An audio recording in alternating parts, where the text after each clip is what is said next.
नमस्कार मंडळी, कसे आहेत सगळे? एकदम नंबर एक टकाटक.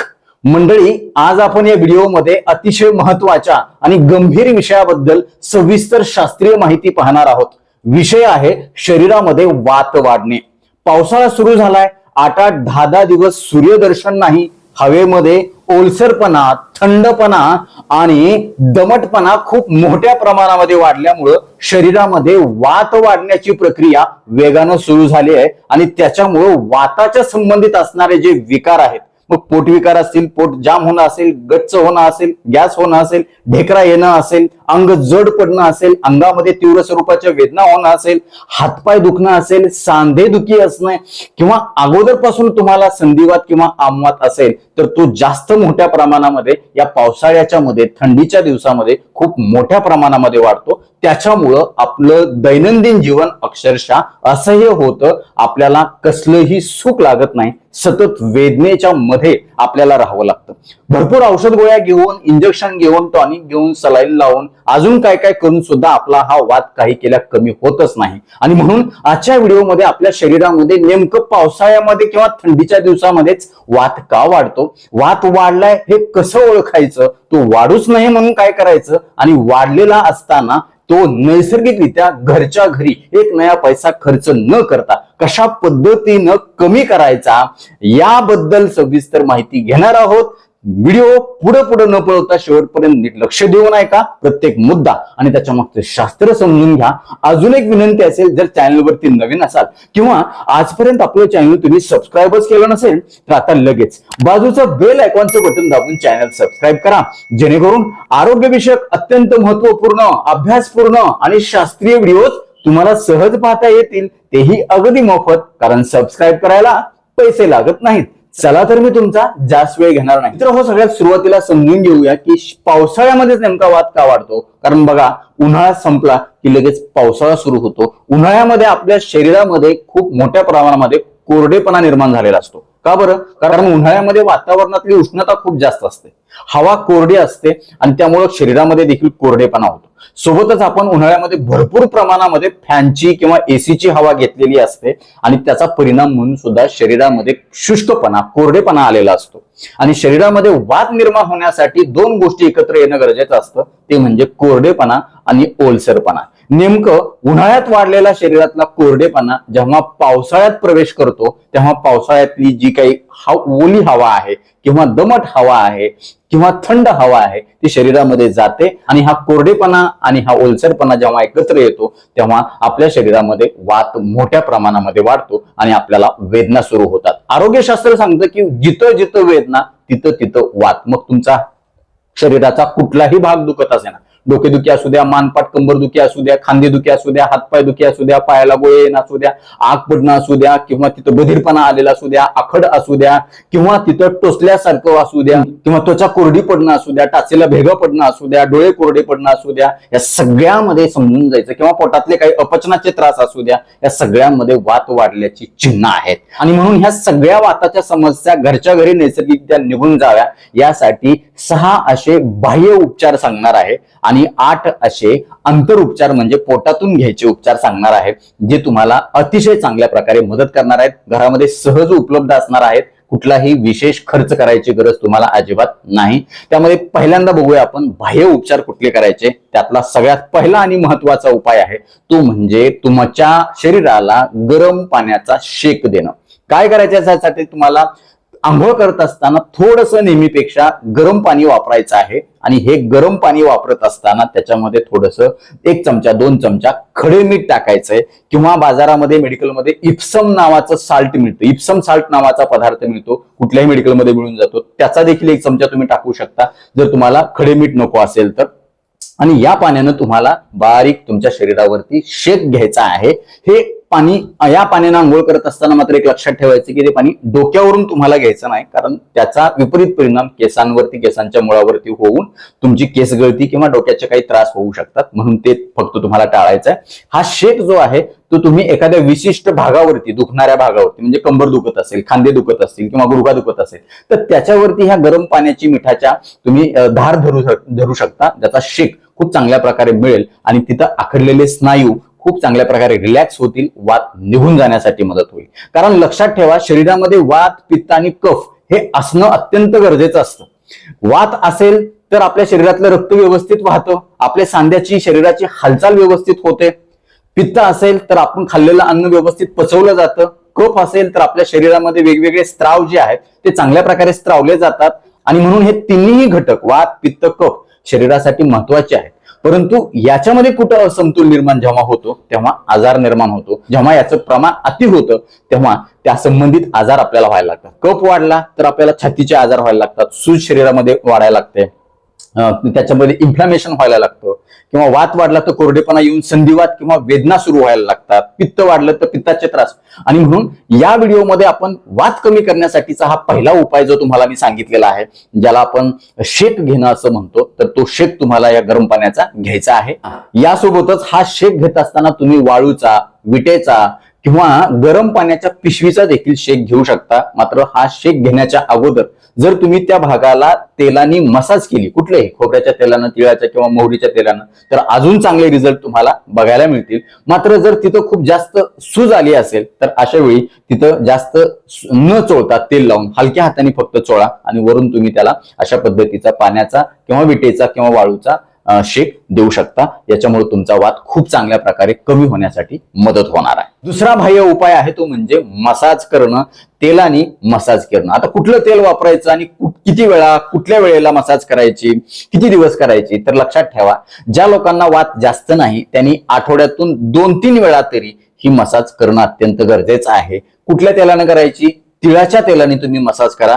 आंघोळीच्या अगोदर अर्धा तास संपूर्ण शरीराला मसाज करा किंवा जो भाग दुखतोय त्याला तरी कमीत कमी तुम्ही मसाज करा. तिथं तेल मुरवा, जिरवा आणि त्याच्यानंतर मग अर्ध्या तासांनी तुम्ही गरम पाण्यानं, सहन होईल अशा गरम पाण्यानं आंघोळ करा. खूप चांगले रिझल्ट तुम्हाला बघायला मिळतील. दिवसभर तुम्हाला वातेचा कुठलाही त्रास होणार नाही.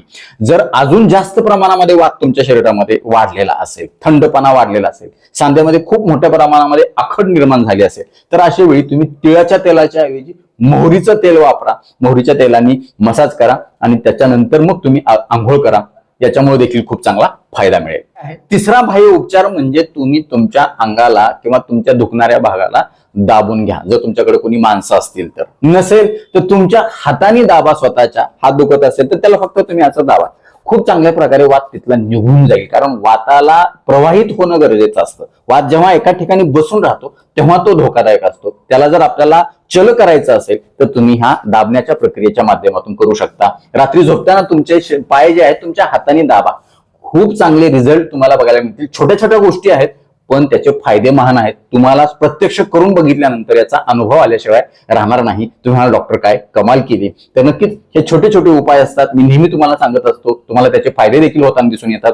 वेळोवेळी तुम्ही कमेंट करून कळवत असता. त्याच्यामुळं मला अजून जास्त उत्साह येतो. अशाच प्रकारचं प्रोत्साहन मला नेहमी देत राहा. मी अजून चांगले व्हिडिओ तुमच्यासाठी आवर्जून घेऊन येईल. प्रामाणिकपणे, तळमळीनं तुम्हाला शास्त्रोक्त माहिती देण्याचा अविरत प्रयत्न करेन. तर हा झाला तिसरा उपाय. आता चौथा बाह्य उपाय काय आहे तर साधे सूक्ष्म व्यायाम तुम्हाला करायचे. आपल्या चॅनलवरती सूक्ष्म व्यायामाचे खूप चांगले चांगले व्हिडिओ आहेत. तुम्ही चॅनलला भेट देऊन बघू शकता. त्याच्यामध्ये काय करायचंय, लहान असताना जशी आपण कवायत करत होतो तशाच पद्धतीने तुम्हाला कवायत करायची. अशा पद्धतीने हात बाजूला घ्या, वर घ्या, असं करा, असं करा, असं करा, असं करा, पाय हलवा. मग याच्यामुळे काय होतं की तुमच्या शरीरातलं रक्ताभिसरण सुधारतं. आखडलेले स्नायू रिलॅक्स होण्यासाठी हळूवार मदत होते.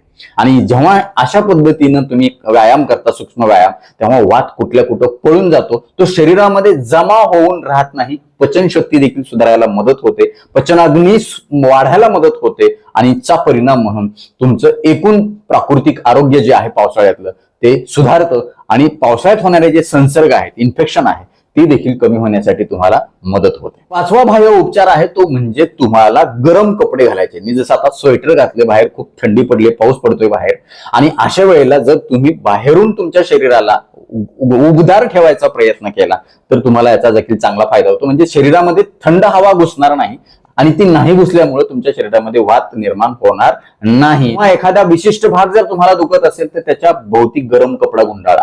टाचा दुखत असतील, पाय दुखत असतील तर तुम्ही पायामध्ये मोजे घाला गरम असणारे. याचा देखील तुम्हाला खूप चांगला फायदा होईल. आणि सहावा महत्वाचा बाह्य उपचार आहे तो म्हणजे, खरं तर हा अंतरुपचारच म्हटलं जातं, परंतु जर तुम्ही असमाधानी असाल, ताणतणावामध्ये असाल, स्ट्रेसमध्ये असाल, काळजीमध्ये असाल तर तुमचा वात काही केला कमी होणार नाही. त्यामुळं तो कमी करण्यासाठी तुम्ही दररोज प्राणायाम, मेडिटेशन आवर्जून करा. श्वासावर लक्ष केंद्रित करणारे जे श्वासाचे व्यायाम आहेत त्याला आपण प्राणायाम म्हणतो ते आवर्जून करा. दीर्घ श्वसनाचे व्यायाम आवर्जून करा. नक्कीच तुमचा स्ट्रेस कमी होईल. समाधानी राहा, आनंदी राहण्याचा प्रयत्न करा. वात कुठल्या कुठं पळून जाईल. आपण नेहमी दुःखी असतो, कोणाकडून तरी अपेक्षा ठेवत असतो, सतत टेन्शनमध्ये, काळजीमध्ये असतो. आजचा दिवस फक्त चांगला जगला पाहिजे. उद्याचा दिवस आहे का नाही आपल्यासाठी हे कोणालाच माहित नाही. आज मी जिवंत आहे, उद्या असेन का नाही मलाही खात्री नाही. थोडंसं इमोशनल बोलणं आहे, परंतु वर्तमानात चांगला आनंद घेणं हे अत्यंत महत्वाचं आहे. त्यामुळे हे 6 बाह्य उपचार तुम्ही आवर्जून करू बघा. आता आंतर उपचार म्हणजे पोटातून काही उपचार करायचे आहेत का, त्यामध्ये सगळ्यात पहिला उपचार आहे तो म्हणजे पावसाळ्यामध्ये किंवा थंडीच्या दिवसामध्ये दिवसभर कधीही पाणी पित असताना तुम्ही कोमट पाणी प्या. त्या पाण्याला उकळा 5 ते 10 मिनिट आणि उकळून कोमट झाल्यानंतर ते हळूहळू थोड्या वेळेला थोडं पाणी प्या. याच्यामुळे काय होईल की तुमच्या शरीरामध्ये उष्णता निर्माण होण्यासाठी मदत होईल आणि उष्णता निर्माण झाली वात कुठल्या कुठं पळून जाईल आणि तुम्हाला याचा चांगला फायदा होईल. याच्यामुळे पाचक शक्ती देखील सुधारेल. या कोमट पाण्यामुळे मेटाबॉलिझम सुधारेल आणि मेटाबॉलिझम सुधारलं की एकूण शरीराचं पोषण चांगलं होईल आणि पोषण चांगलं झालं की प्रतिकार शक्ती वाढेल आणि पावसाळ्यामध्ये आपल्याला तंदुरुस्त ठेवता येईल. आपली हाडं किंवा सांधे याचं पोषण चांगलं होईल. ते आजारी पडणार नाहीत, त्याची झीज होणार नाही, त्याचा कुठलाही त्रास आपल्याला होणार नाही. आणि अशा प्रकारे जेव्हा तुम्ही पाणी उकळता तेव्हा त्या पाण्यातले जे जंतू आहेत पावसाळ्यामध्ये उतरणारे पाण्यात जे तुमच्या पोटाला खराब करू शकतात ते देखील मरून जातात. त्याचा देखील धोका कित्येक पटीने टळतो. त्यामुळे पावसाळ्यामध्ये जुलाब होणं, अतिसार लागणं, मळमळ उलटी होणं, पोटाचं इन्फेक्शन होणं हे देखील टाळण्यासाठी मदत होते. दुसरा महत्वाचा उपाय, पावसाळ्यामध्ये वात वाढल्यामुळे तुमच्या पचनाच्या संबंधित काही समस्या निर्माण होत असेल, पोटगच्च होणं असेल, गॅस होणं असेल, करपट होणं असेल किंवा पोटामध्ये जडपणा वाटत असेल, पोट व्यवस्थित साफ होत नसेल तर अशा वेळेला काय करायचं, जेवणाच्या आधी बारीक आल्याचा तुकडा आणि त्याच्यासोबत सैंधव मीठ, थोडंसं काळं मीठ तुम्ही त्याच्यामध्ये मिक्स करा आणि ते बारीक चावून चघळून खावा. नक्कीच तुमच्या पचनाग्नी सुधारण्यासाठी आणि मेटाबॉलिझम सुधारण्यासाठी, पाचक रस चांगल्या प्रकारे स्त्रावण्यासाठी मदत होईल. एक स्टार्टरचं काम होईल. तुमचं पचनाग्नी पेटेल आणि खाल्लेलं अन्न खूप चांगल्या प्रकारे पचवलं जाईल आणि पचल्यामुळं शरीर सशक्त होईल. वाताविरुद्ध लढण्याची ताकद मिळेल. कारण या आल्याच्या तुकड्यामध्ये उष्णता निर्माण करण्याची ताकद आहे आणि सैंधव मीठामध्ये पाचन सुधारण्याची ताकद आहे. या दोन्हीचं कॉम्बिनेशन जर झालं तर आपलं नंबर 1 काम होणार आहे. तिसरा महत्वाचा उपाय शरीरातला थंडावा, वात कमी करण्यासाठी महत्वाचा मानला जातो, जो अतिशय सोपा आहे. काय करायचंय, सकाळी उठल्याबरोबर अर्धा ग्लास कोमट दुधामध्ये, किंवा दूध चालत नसेल, दूध तुमच्याकडे नसेल तर अर्धा ग्लास कोमट पाण्यामध्ये तुम्ही 1 ते 2 चमचे गाईचं तूप टाका आणि त्याचं हळूहळू तुम्ही प्राशन करा. नक्कीच तुमच्या शरीरामध्ये, आतड्यामध्ये एक स्निग्धता, एक ओलसरपणा निर्माण होईल आणि त्याचा परिणाम म्हणून सांध्याचं वंगण सुधारण्यासाठी, तुमच्या आतड्याचं वंगण सुधारण्यासाठी, आतड्याची हालचाल वाढवण्यासाठी, आतड्याचा कोरडेपणा निघून जाण्यासाठी आणि एकूण शरीरातील कोरडेपणा निघून जाऊन वात कमी होण्यासाठी 100% मदत होणार आहे. माऊली फक्त तुम्हाला करून बघायचं आहे. चौथा महत्वाचा उपाय आहे, या दिवसामध्ये रोज सकाळी उपाशीपोटी तुम्ही रात्री भिजवलेले बदाम, काजू आणि अक्रोड आवर्जून घ्या. 4 बदाम, 2 काजू, 1 अक्रोड, 4-5 काळे मनुके आणि 1 अंजीर तुम्ही रात्री भिजू घाला आणि ते तुम्ही सकाळी उपाशीपोटी खा. हे भिजू घालताना तुम्ही बदाम आणि अक्रोड एका वेगळ्या वाटीमध्ये भिजू घाला आणि बाकीचं एका वेगळ्या वाटीमध्ये स्वच्छ धुवून भिजू घाला. बदाम आणि अक्रोडची शक्य तितकी साल काढून टाका, त्याचं पाणी फेकून द्या. मात्र अंजीर आणि खारीक किंवा खजूर किंवा तुमचे मनुके भिजू घातलेले जे पाणी आहे ते तुम्ही तसंच राहू देऊ शकता, त्याला देखील तुम्ही पिऊ शकता. हे बारीक चावून खा. दात नसतील तुम्हाला वय झाल्यामुळं तर ह्याची मिक्सर मधून बारीक पेस्ट करा, ती दुधातून किंवा कोमट पाण्यामधून तुम्ही घ्या. नक्कीच तुमच्या शरीरातील स्निग्धता वाढेल, हाडांचं, सांध्याचं खूप चांगलं पोषण मिळेल. कारण याच्यामध्ये चांगलं तेल असतं, प्रोटीन्स असतात आणि सगळ्यात महत्वाचं कॅल्शियम मुबलक प्रमाणामध्ये असल्यामुळं, इतर खनिज मुबलक प्रमाणामध्ये असल्यामुळं आपल्या संपूर्ण लोकोमोटर सिस्टीम म्हणजे हात, पाय आणि सांधे, हाडं यांचं पोषण चांगलं होतं आणि वातापासून आपला बचाव होतो. 5वा सोपा उपाय आहे तो म्हणजे वेगवेगळ्या कडधान्याचं कढण किंवा सूप तुम्ही घेतलं पाहिजे. म्हणजे मुगाचं सूप घेऊ शकता, उडदाच्या डाळीचं, मसूरच्या डाळीचं, तुरीच्या डाळीचं जे सूप असतं म्हणजे उकडून त्याच्यामध्ये थोडीशी जिरे मोहरी किंवा मिऱ्याची आणि काळ्या मिठाची जर फोडणी तुम्ही दिली कढीपत्ता किंवा कोथिंबीर टाकून, तर ह्या आणि गरम गरम जर पेलं तर तुम्हाला खूप चांगले रिझल्ट याच्यामध्ये बघायला मिळतील. कारण याच्यामध्ये चांगलं पोषक तत्व असतात, प्रोटीन्स खूप चांगल्या प्रकारे मोठ्या प्रमाणामध्ये असतात आणि हे कढण जे असते ते पचायला अतिशय सोपं असतं. सोबतच हे कढण आपल्या शरीरामध्ये भूकाग्नी वाढवण्यासाठी आणि पाचकरस स्त्रावण्यासाठी मदत करतात आणि एकूणच वात कमी होण्यासाठी फायदा होतो. सहावा महत्वाचा उपाय आहे तो म्हणजे लसूण. लसूणाला आरोग्यशास्त्रामध्ये अँटी इन्फ्लामेटरी गुणधर्म असणारा पदार्थ मानला जातो. शरीरामध्ये जिथेही वेदना आहेत, दाह आहेत, इन्फेक्शन आहेत ते कमी करण्याची नैसर्गिक ताकद लसणाच्या मध्ये आहे. याच्यामुळे तुम्ही लसूण वेगवेगळ्या भाज्यांच्या माध्यमातून किंवा लसणाची चटणी तुम्ही करू शकता, त्याच्यामध्ये थोडंसं कच्चं तेल टाकून खाऊ शकता, खूप चांगले रिझल्ट तुम्हाला बघायला मिळतील. किंवा सकाळी उपाशी पोटी 1-2 लसणाच्या पाकळ्या आणि त्याच्यामध्ये छोटासा मध्यम आकाराचा गुळाचा तुकडा, सेंद्रिय गुळाचा, ऑर्गॅनिक गुळाचा जर तुम्ही खाल्ला तर खूप चांगले रिझल्ट तुम्हाला याच्यामध्ये बघायला मिळतील. त्याचं कारण असं आहे की लसणामध्ये अँटी इन्फ्लामेटरी गुणधर्म आहेत आणि गुळामध्ये रक्तवाढीचा गुणधर्म आहे. या दोन्हीच्या कॉम्बिनेशनमुळे वाताविरुद्ध लढण्याची नैसर्गिक ताकद आपल्याला मिळते आणि वेदना कुठल्या कुठं पळून जातात. किंवा लसूण तुम्ही चेचून त्या दुखणाऱ्या भागावरती देखील लावू शकता, त्याचे देखील खूप चांगले रिझल्ट तुम्हाला बघायला मिळते. लसूण खाल्ल्यामुळे जर तुम्हाला पित्त खूप होत असेल तर रात्री काय करा, लसणाच्या ज्या 2 पाकळ्या आहेत एका ग्लासभर पाण्यामध्ये भिजू घाला आणि सकाळी उपाशी पोटी ते पाणी प्या. लसण जे आहे ते तुम्ही भाजीमध्ये टाका किंवा न खाता तसाच राहू द्या. खूप चांगला फायदा तुम्हाला याच्यामुळे देखील होणार आहे. सातवा महत्वाचा फायदा, या सीझन मध्ये आपल्याला काहीतरी गरम पिण्याची किंवा गरम खाण्याची इच्छा होत असते. त्यातल्या त्यात गरम पिण्यामध्ये आपल्याला चहा खूप जास्त तीव्र स्वरूपामध्ये पिण्याची इच्छा होते. मग अशा वेळेला आपण पूर्ण दुधाचा भरपूर चहापत्ती टाकलेला चहा पितो. याच्यामुळे पित्त वाढतं, पचनाग्नी मंदावतो आणि वाताचा त्रास अजून जास्त वाढतो.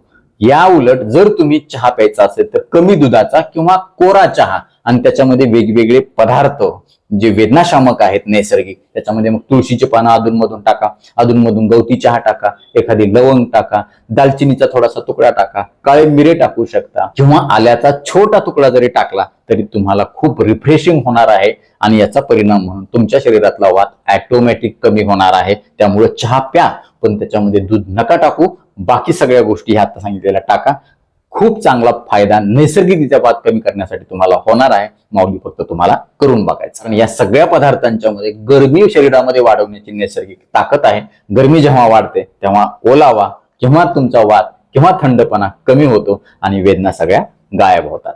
आणि आठवा महत्वाचा सोपा उपाय आहे पोटातला वात कमी करण्याच्यासाठी, पोट व्यवस्थित साफ होण्याच्यासाठी, आतड्यामधला कोरडेपणा निघून जाऊन तिथे एक नैसर्गिक स्निग्धता यावी, चिकटपणा यावा आणि त्यामुळे पाचक शक्ती सुधारावी. यासाठी आठवड्यातून एकदा सुट्टीच्या दिवशी म्हणजे रविवार असेल तर शनिवारी रात्री तुम्ही 5 ते 10 ml तुमच्या पोटाच्या कोठ्यानुसार एरंड तेल घ्या, जे शुद्ध घाण्याचं असावं ते तुम्ही रात्री घ्या. दुसऱ्या दिवशी तुमचा पोटा खूप चांगल्या प्रकारे साफ होण्यासाठी मदत होणार आहे. तर अशा पद्धतीनं हे 8 अंतरउपचार आणि हे 6 बाह्य उपचार जर तुम्ही तुमच्या दैनंदिन जीवनामध्ये सहजपणे अंमलात आणले तर तुमचा वाताच्या संबंधित असणाऱ्या सगळ्या वेदना खूप चांगल्या प्रकारे निघून जाण्यासाठी आणि तुमचं शरीर पावसाळ्यामध्ये सशक्त मजबूत राहण्यासाठी खूप चांगली मदत होणार आहे. तर नक्कीच आजपासून ह्या सगळ्या गोष्टी करायला कोण कोण सुरुवात करणार आहे, या व्हिडिओला तुम्ही 10 पैकी किती मार्क देणार आहेत हे आम्हाला कमेंट बॉक्समध्ये आवर्जून कळवा. आता वेळ झालेली आहे शिट्टीच्या गाण्याची. मी शिट्टीतून गाणं म्हणून दाखवणार, ते गाणं कुठलं आहे हे आम्हाला आवर्जून सांगा.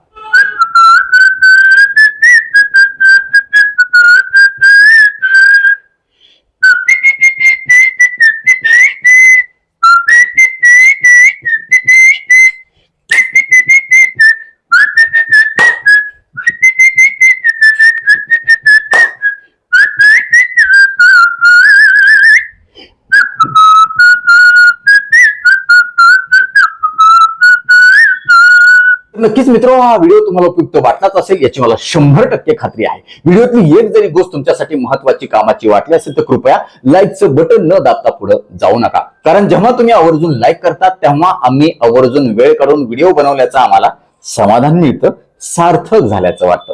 यासोबतच हा व्हिडिओ आपल्या जास्तीत जास्त मित्र नातेवाईकांना शेअर करा, जेणेकरून त्यांना देखील त्यांच्या शरीरातला वात कमी करून वेदनेपासून दूर राहण्यासाठी नैसर्गिक मदत होईल. ते तुम्हाला थँक्यू म्हणतील, मला देखील दुवा देतील, छान छान आशीर्वाद देतील. यासोबतच आरोग्याच्या बाबतीमध्ये तुमच्या मनामध्ये काही प्रश्न शंका असतील आणि माझ्याकडून तुम्हाला वैयक्तिक सल्ला मार्गदर्शन उपचार हवे असतील तर खाली दिलेल्या व्हॉट्सअप नंबरवरती आम्हाला हाय किंवा नमस्कार असा मेसेज पाठवा. यासोबतच आमच्या या आरोग्यविषयक कामाला तुम्हाला खरंच मनापासून सपोर्ट करण्याची इच्छा असेल तर आजच आपलं चॅनल जॉईन करा. परत एकदा जाता जाता आठवण करून देतो, विनंती करतो, चॅनल सबस्क्राईब केलं नसेल तर आता लगेच सबस्क्राईब करा. आपल्या मित्र नातेवाईकांना देखील आवर्जून सबस्क्राईब करायला सांगा, कारण तुम्ही केलेलं सबस्क्रिप्शन, तुम्ही केलेले लाईक्स आणि तुम्ही केलेल्या छान छान कमेंट्स हेच आमच्यासाठी टॉनिक असतं. ज्या टॉनिकच्या बळावर जोरावर या पुढच्या काळामध्ये आम्ही अजून चांगले आरोग्यविषयक शास्त्रीय माहिती देणारे व्हिडिओ बनवू, त्यासाठी आम्हाला प्रेरणा मिळेल. तुर्तास आजच्या व्हिडिओमध्ये इथंच थांबूया. लवकरच भेटूया नवीन व्हिडिओमध्ये नवीन विषयासह. तोपर्यंत आनंदी रहा, निरोगी रहा. धन्यवाद. रामकृष्ण हरी माऊली.